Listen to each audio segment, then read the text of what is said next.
اعضای فدراسیون تجمع برای ما حداقل یک طرف این گوشه بهترین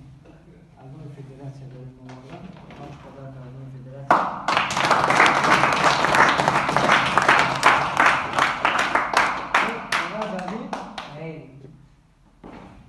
برای ما مایکرو وردن مایکرو وردن که هر کدوم ما حبوب شیم نگه اون تجمع بدیم این تجمع تا معرف کنیم مثلا که پروژکتور نمون بریم در دیگه روابط معرف کنیم این مایکرو برای هر کدوم ما حداقل اعضای فدراسیون میگه باز هر کدوم شما یک دونه یک دونه همین همچون طرفه اعضای فدراسیون تجمع